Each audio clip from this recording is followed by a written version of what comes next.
ఓం శ్రీ సద్గురు చరణారవిందాభ్యాం నమః. ఓం శ్రీ గణేశ శారదా సద్గురు మంగళమూర్తిభ్యో నమః. ఓం నమో భగవతే వేదవ్యాసాయ నమః. ఓం నమః ప్రణవార్థాయ శుద్ధ జ్ఞానైకమూర్తయే నిర్మలాయ ప్రశాంతాయ దక్షిణామూర్తయే నమః. ఓం ఈశ్వరో గురురాత్మేతి మూర్తిభేద విభాగినే వ్యోమవద్వ్యాప్తదేహాయ దక్షిణామూర్తయే నమః. శ్రీ గురుగీత ప్రథమోధ్యాయము. అయితే ఎవరైతే ఇలాగా తాము ఆచరించినటువంటి పూర్వజన్మ సుకృత విశేషము చేత ఆ బాటసారికి గనక ఆప్తుడు లభించినట్లుగానే, అంటే తన గ్రామవాసి లభించినట్లుగానే మహాప్తుడు దయానిధి శ్రోత్రియ బ్రహ్మనిష్ఠుడు అయిన శ్రీ గురుదేవుని యొక్క దర్శనం చేస్తూ ఉంటారు. దేని వలన అంటే అనేక రకాలైనటువంటి పుణ్యకార్యముల యొక్క విశేష ఫలం వలన. అప్పుడు వారికి అమందానందమే కలుగుతూ ఉంటుంది. పైన తెలిపినటువంటి బాటసారికి పెద్ద మనిషి ఇద్దరూ కలిసి స్వగ్రామం చేరుకున్నట్లుగానే ఆ పెద్ద మనిషి వచ్చినటువంటి వాడు తాను వచ్చిన మార్గాన్ని మళ్ళీ కూడా మరిచిపోయేటువంటి వాడు కాడు. అలాగే శ్రీ గురుదేవుడు కూడా తన యొక్క స్వస్వరూప జ్ఞానం కలిగిన వాడే కాబట్టి అనాయాసంగా శిష్యులకి తత్వ మార్గాన్ని ఉపదేశించి తాము వచ్చినటువంటి తిరిగి పొందదగినటువంటి అయినా పరమ లక్ష్యమైనటువంటి బ్రాహ్మమును గురించే బోధిస్తూ బ్రాహ్మమునే పొందిస్తూ ఉంటాడు. వారు స్వస్వరూప జ్ఞాన సాక్షాత్కారం కలిగి పరమానంద భరితులై ఆ ఇరువురు కూడా శాశ్వతమైనటువంటి సుఖాలను అనుభవిస్తూ ఉన్నారు. ఇదంతా కూడా శ్రీ గురుదేవుని యొక్క అనుగ్రహమే కదా. అట్టి అనుగ్రహమూర్తి అయిన శ్రీ గురుదేవుని కొరకు అటువంటి విజ్ఞాన ప్రాప్తిని పొందడం కోసం నిరంతరము కూడా నేను నమస్కరిస్తూ ఉన్నాను. అయితే ఇప్పటి వరకు మనం చెప్పుకున్నటువంటి విషయం అంతా కూడా శ్రీ పరమ గురువు యొక్క అనన్యమైనటువంటి భక్తితో, అనన్య శరణ్యులకు భక్తితో ఒప్పుచూ ఉన్నటువంటి శిష్యుల యొక్క తత్వమే అని మనం గ్రహించుకోవాలి అని చెబుతూ, అయితే తాపత్రయాగ్ని తప్తానామశాంత ప్రాణినాముదే గురురేవ పరాగంగా తస్మై శ్రీ గురవే నమః. ఆత్మజ్ఞానము లేకపోతే అగ్ని వంటి తాపత్రయము చేత జనులు పరితపిస్తూనే ఉంటారు. తాపత్రయము అంటే మూడు త్రయము అంటే మూడు విధాలైనటువంటి తాపాలతో కూడినటువంటిది. ఆధ్యాత్మిక తాపము అంటే ఆధ్యాత్మికము, అది భౌతికము, అది దైవికము అనేటువంటి ఈ యొక్క మూడు తాపాల చేత కూడా మరి పరితపిస్తూ ఉంటాడు ఆత్మజ్ఞానం లేకపోతే. ఆ తాపత్రయాలు అనేటువంటివి ఎలాంటివి? అగ్నిలా జ్వలింపజేస్తూ మరి అక్కడ ఆ అగ్ని యొక్క సెగ దగ్గర ఉన్నటువంటి వేసవ కాలంలో ఉన్న మనుజుడు ఎంత వ్యధన చెందుతాడో అటువంటి వ్యధనే కలిగిస్తూ ఉంటాయి ఈ యొక్క తాపాలు మూడు కూడా. అయితే ఈ ఆధ్యాత్మిక తాపము అనేటువంటిది ఆధ్యాత్మికము వలన అంటే దేహేంద్రియాదులు వానికి కలిగేటువంటి వ్యాధులు, వాతాలు, కఫాలు, పిత్తాలు మొదలైనటువంటి దోషాలతో ఆ యొక్క శరీరాంతర్గతమైనటువంటి జీవుడు ఈ శరీరమే నేను అని భావించినంత సమయం కూడా ఆ యొక్క ఆధ్యాత్మిక తాపానికి లోబడి బాధపడుతూ ఉంటాడు. రెండవది అయినా అది భౌతిక తాపము. ఈ అది భౌతిక తాపము అంటే భూతముల వలన, అంటే మన చుట్టూ ఉన్నటువంటి గాలి చేష్టలు కానీ, పిశాచాదులు కానీ, భూతాలు కానీ, సర్పాలు, వృశ్చికాదులు, పాము కారవడం, తేళ్లు గుట్టడం, ఇంకా లేదా మనం ఒంటరిగా పయనించేటప్పుడు ఇప్పుడంటే గ్రామాలు, పట్టణాలు, నగరాలు చక్కగా అన్ని సౌకర్యాలు వసతి ప్రకారం ఏర్పడినవి కానీ అప్పుడు బస్సులు కూడా లేనటువంటి కాలంలో చెప్పబడినటువంటి విషయం కాబట్టి, అయితే ఆ అడవి దారి గుండా మరో గ్రామం వెళ్ళాలి అంటే ఆ అడవి పొలిమేర అంటే తన గ్రామ పొలిమేర దాటితే అడవి ఉంటుంది, అడవి దాటితే మరో గ్రామం చేరుకునేటువంటి వాళ్ళు. అంటే జన సంచారం ఎక్కువగా ఉండేటువంటిది కాదు. జన సంచారం లేని చోట, దట్టంగా చెట్లు ఉన్న చోట క్రూర మృగాలే ఉండేవి. అలాగే ఇక అదే పులుల చేత, ఎలుకబంట్ల చేత, ఆ అడవి జంతువుల చేత పుట్టేటువంటి భయము, వాటి వలన కలిగేటువంటి నష్టాలతోటి ఆది భౌతికమైనటువంటి తాపాన్ని పడేవాడు. అంతేకాదు అది దైవకము హఠాత్తుగా సంభవించేవి. అంటే చెట్టుపై నుండి పట్టం కానీ, లేదా పిడుగు పట్టం కానీ, అగ్ని చేత దహింపబడటం కానీ, లేదా వాతావరణం అనుకూలించక అతివృష్టి, అనావృష్టి బాధలతోటి కరువు కాటకాలు రావడం కానీ, ఇటువంటి వానితో ఆ జీవి తప్పిస్తూ ఉండేవాడు. ఇది ఆది దైవికం. ఈ ఆధ్యాత్మిక, ఆది భౌతిక, ఆది దైవికము అనేటువంటి తాపత్రయాల చేత ఈ తాపత్రయాలు ఎటువంటివి? అగ్ని వంటివే. వీటి చేత బాధపడుతూ ఉంటాడు. ఎంతవరకు? ఆత్మజ్ఞానం అనేటువంటిది కలిగేటంత వరకు కూడా అని చెబుతూ, అంతేకాదు ఈ మూడింటిని కూడా అనుసరించి, ఈ మూడు అన్నప్పుడు ఆధ్యాత్మిక, ఆది భౌతిక, ఆది దైవికం అనేటువంటి ఈ తాపాలు మూడింటి కూడా అనుసరించి వేదాంతంలో 3 రకాలైనటువంటి దుఃఖాలను కూడా తెలియజేస్తూ ఉన్నారు. అది ఆధ్యాత్మిక దుఃఖము అంటే ఇంద్రియాలు, వాటి యొక్క వృత్తులు. ఏ విధంగా అంటే ఇంద్రియాలు సత్యము అనుకున్నప్పుడు ప్రతి ఒక్క శబ్దేంద్రియము కానీ, రసనేంద్రియము కానీ, స్పర్శేంద్రియము కానీ, ఇటువంటి వాటి యొక్క వృత్తులు తత్సంబంధమైన విషయాలు. మరి దృశ్యోన్ముఖంగా మళ్ళడానికి ఇవన్నీ కూడా కలిగేటువంటి దుఃఖాలే. ఈ జ్ఞానేంద్రియాల ద్వారా చూడబడేటువంటిది ఆకర్షించడం, మరి వినేటువంటి దానిని ఆకర్షించడం, నోటికి రుచిగా ఉన్నటువంటి, నాలుకకు రుచిగా ఉన్న దానిని, ముక్కుకు వాసనగా ఉన్న దానిని, చర్మానికి స్పర్శ సుఖాన్ని ఇచ్చేటువంటి దానిని, వీటిని ఆశిస్తూ ఈ యొక్క దృశ్యమాన జగత్తులో వాటిని పొందాలి అని పొందలేకపోయేటువంటి పరితాపము, ఇవన్నీ కూడా దృశ్యముచో కలిగేటువంటి దుఃఖాలు. ఏది? ఈ యొక్క ఆధ్యాత్మిక దుఃఖము అంటే. ఆది భౌతిక దుఃఖము అంటే పంచభూతాత్మకమైనటువంటి దృశ్యత దుఃఖాలు. ఈ పంచభూతాత్మకమైనటువంటి సమ్మిశ్రితంతోటే ఈ దేహాలు అనేవి ఉత్పన్నమవుతూ ఉంటాయి. ఈ దృశ్య దుఃఖాలలో ఈ దృశ్యమే సత్యము, శరీరమే నిత్యము అని భావించేటువంటి ఎప్పుడు ఈ శారీరకమైనటువంటి ఇంద్రియాలు ఏవైతే ఉంటాయో వాటికి కలిగేటువంటి బాధ ఏదైతే ఉంటుందో అదే ఆది భౌతిక దుఃఖం. అంతేకాదు ఆది దైవిక దుఃఖం ఇంద్రియాలకు అధిష్టాన దేవతలు ఉంటారు. ఏ విధంగా? ఇప్పుడు అంతఃకరణ ఇంద్రియాలు ఉన్నాయి. నేను ఉదాహరణకి కేవలం అంతఃకరణాలు మాత్రమే చెప్తూ ఉన్నాను. ఏ విధంగా అంటే జ్ఞానము, మనసు, బుద్ధి, చిత్త, అహంకారాదులు. వీటికి అధిష్టాన దేవతలు అంటే దానిని ఆ ఇంద్రియాన్ని ఆసరా చేసుకుని ఉండేటువంటి ఇవి ఉన్నవి. అంటే ఇక్కడ జ్ఞానము లేదా జ్ఞాత అనేటువంటి దానికి ఎవరంటే ఈ జ్ఞానమునకు క్షేత్రపాలకుడు, మనసుకు చంద్రుడు, బుద్ధికి బ్రహ్మ, మరి చిత్తమునకు విష్ణువు, అహంకారమునకు రుద్రుడు అనేటువంటి అధిష్టాన దేవతలు. అట్లాగే పంచప్రాణాలకి జయ, విజయ, విసృష్ట, మరి ఇటువంటి మొదలైనటువంటి ఆ 5 దేవతలు. అంతేకాదు జ్ఞానేంద్రియాలకి కూడా అంతే. ఏ విధంగా అంటే అష్టదిక్కులు, మరి వాయువు, సూర్యుడు, వరుణుడు, మరి అశ్విని దేవతలు, ఇటువంటి అధిష్టాన దేవతలు ఆయా ఇంద్రియాలకు ఉన్నటువంటి ఏ విధంగా అంటే అదృశ్య రూపంలో దాని ఎందే ఉన్నప్పుడు ఆ యొక్క తద్రూప దృశ్యము చేత కలిగేటువంటి దుఃఖం ఏదైతే ఉన్నదో ఈ పైన చెప్పినటువంటి తాపాలు, దుఃఖాలు అజ్ఞానము చేత, రాగము, ద్వేషము అంటే ఇష్టము, ఇష్టము లేకపోవడము, అయిష్టము, ఇటువంటి యొక్క ప్రవృత్తుల చేత కలుగుతూ ఉంటాయి. అందువలనే జనులు ఏమాత్రము కూడా శాంతిని పొందలేకపోతూ ఉన్నారు.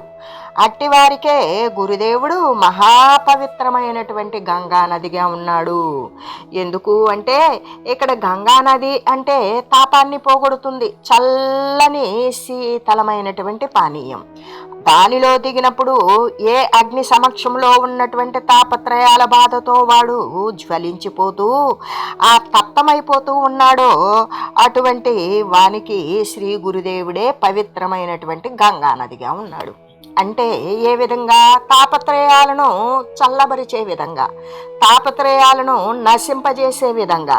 అలాగే గంగానదిలో స్నానం చేస్తే ఏమవుతుంది? సమస్త తాపాలు నశించిపోతాయి. ఎండ వేడిమి తట్టుకోలేము. అప్పుడు గంగానదిలో స్నానం చేసినప్పుడు చల్లని నీటితో అటువంటి సూర్యుని యొక్క తాపాన్ని మనం పోగొట్టుకున్నట్లుగానే ఏ సద్గురుదేవుడే అంటే జ్ఞాన మార్గాన్ని ఉపదేశించేటువంటి ఏ సద్గురుదేవుడు పవిత్రమైన గంగానదిలో ఉన్నప్పుడు ఎండవేడిమి చేత గంగానదిలో మునిగి వేడి పోపుకున్నట్లుగానే ఈ ఆధ్యాత్మిక అధిభౌతిక అధిదైవికమైనటువంటి తాపత్రయాలతో పడేటువంటి జీవుడు ఎప్పుడైతే సద్గురువర్యుని యొక్క చరణార విందాలను ఆశ్రయించాడో ఆయన మాత్రమే ఆ తాపాలను నశింపజేసేటువంటి జ్ఞానాన్ని ఉపదేశించి రక్షించగలడు. అంతేకాదు ఆ విధంగా శ్రీ గురుదేవుడు గంగానదిలో స్నానము చేయడము అనగా జ్ఞానస్వరూపుడైనటువంటి శ్రీ గురుదేవుడు ఉపదేశించిన తత్వజ్ఞానాన్ని గంగానదిలో అంటే తత్వజ్ఞానము అనేటువంటిదే గంగానది అంటే చల్లబరిచేటువంటిది. ఈ తత్వజ్ఞానము అనేది ఏంటి అంటే శాశ్వతమైనటువంటి పరమాత్ముని యొక్క పరమపదము. ఆ పరమపదాన్ని గురించి బోధించేటువంటి జ్ఞానము అనబడే ఏ గంగానది అయితే ఉంటుందో దానిలో మునకలు వేయడం అంటే ఆ జ్ఞానమునందు ఆ చెప్పినటువంటి శ్రీ గురుదేవుడు వచించినటువంటి విషయాలను శ్రద్ధగా వినడం, దానిని మళ్ళీ మళ్ళీ కూడా మననం చేయటం, ఆ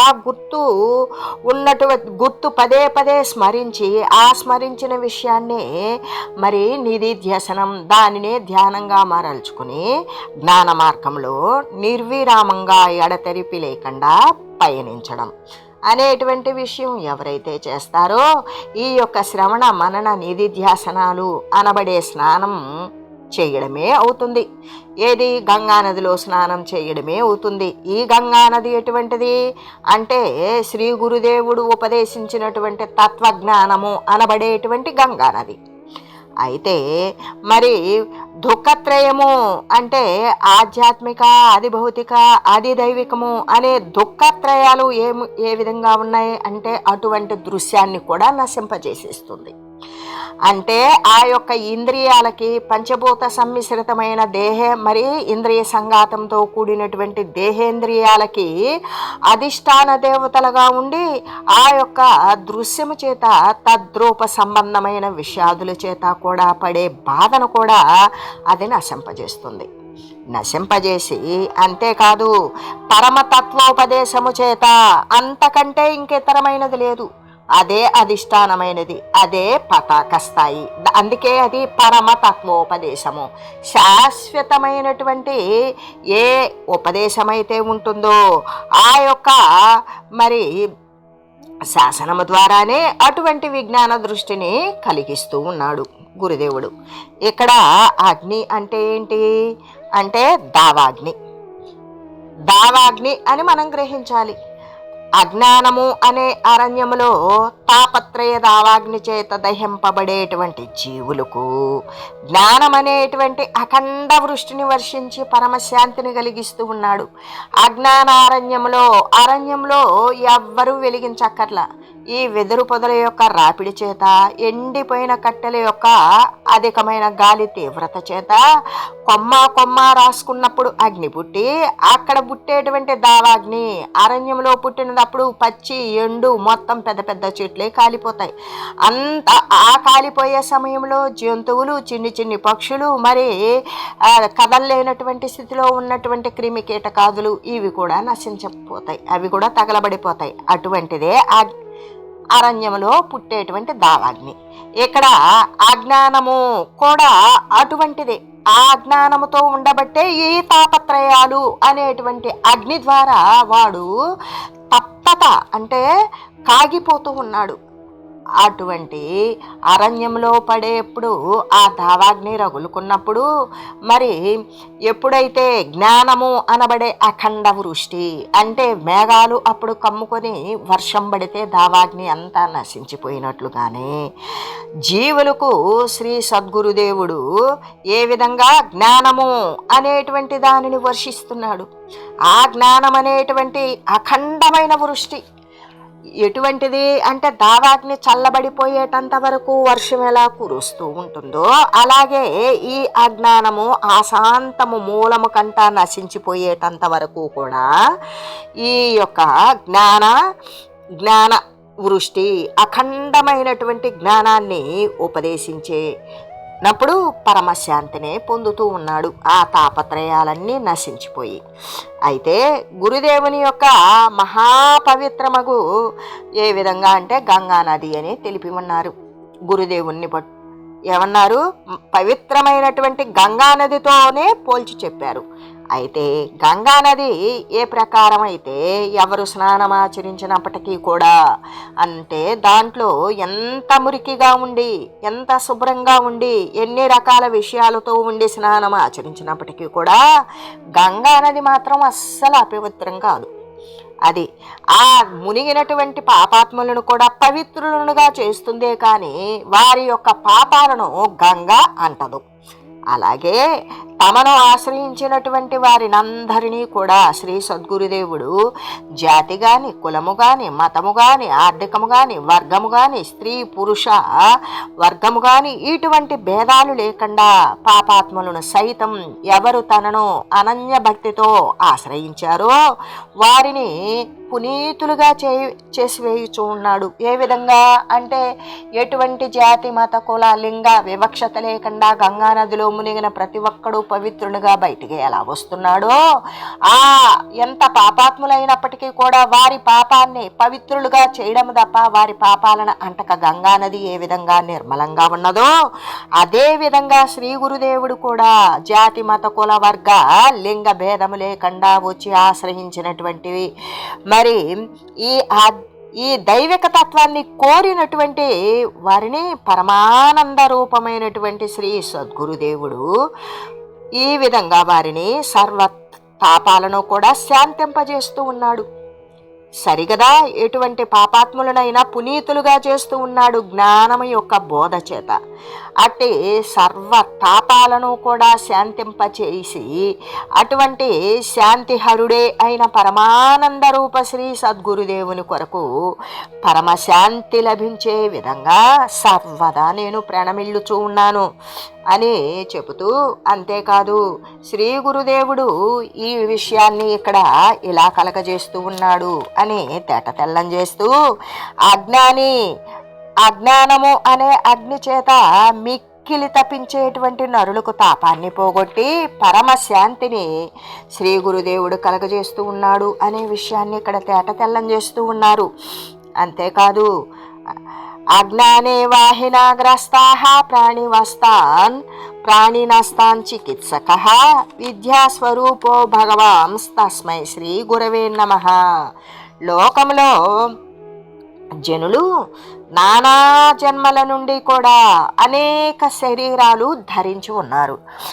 అంటే శరీరం వదలడం మళ్ళీ శరీరాన్ని ధరించడం అనేటువంటి అనేక రకాలైనటువంటి శరీరాలను ధరించి మరి వస్తూ ఉన్నారు. అయితే ఈ శరీరాలన్నీ ధరించడానికి జగదృశ్యమే సత్యము, దేహేంద్రియ సంఘాతమే నిత్యము అని భావించేటువంటి అజ్ఞానము అనేటువంటి మహాసర్పము చేత కరవబడి ఉన్నారు. కాబట్టి వారి యొక్క శరీరాల యొక్క రాకపోకలు అవిరామంగా కొనసాగుతూనే ఉన్నాయి అని చెబుతూ, ఏమీ తెలియని వారవుతున్నారు అజ్ఞానంలో ఉండడం వల్ల. దానివల్ల మోహంలో పడిపోతూ ఉన్నారు, మరణిస్తూ ఉన్నారు. ఇది ప్రతి జన్మలో కూడా జరుగుతూనే ఉన్నది. అజ్ఞానాన్ని ఏ విధంగా వర్ణించారు అంటే మహాకాల సర్పంగా వర్ణించారు. అది ఎప్పుడూ కాటు వేస్తూనే ఉంటుంది. కాటు వేసినప్పుడల్లా వాడు జ్ఞానస్థితిలో చచ్చే ఉంటాడు. మరి జ్ఞానస్థితిలో మేల్కొనంత కాలం ఆ యొక్క శరీరాలు ధరించుకుంటూ కాలమనే సర్పం కాటు వేయడం, మళ్ళీ దేహపతనం అవడం, మళ్ళీ శరీరాలు ఉత్పన్నమవడం, ఇటువంటి స్థితి జరుగుతూనే ఉంటుంది. కాబట్టి ఈ అజ్ఞానాన్ని మహాకాల సర్పంగా మరి పోల్చి చెప్తూ ఉన్నారు. అంతేకాదు సర్పానికి విషం ఏంటి? స్వాభావికంగా ఉంటుంది. సర్పానికి విషం సహజంగా ఉంటుంది. అయితే విషమే స్వభావంగా కలిగినటువంటిది కాబట్టి సర్పం అది ఎక్కడుంటుంది? ఆ విషం అంటే దాని యొక్క దంతాలలో లేదా కోరలలో ఉంటుంది. అటువంటి మహాసర్పం ఆ మహాఫణి కరచినప్పుడు ఏమవుతుంది? వెంటనే చికిత్స చేయాలి.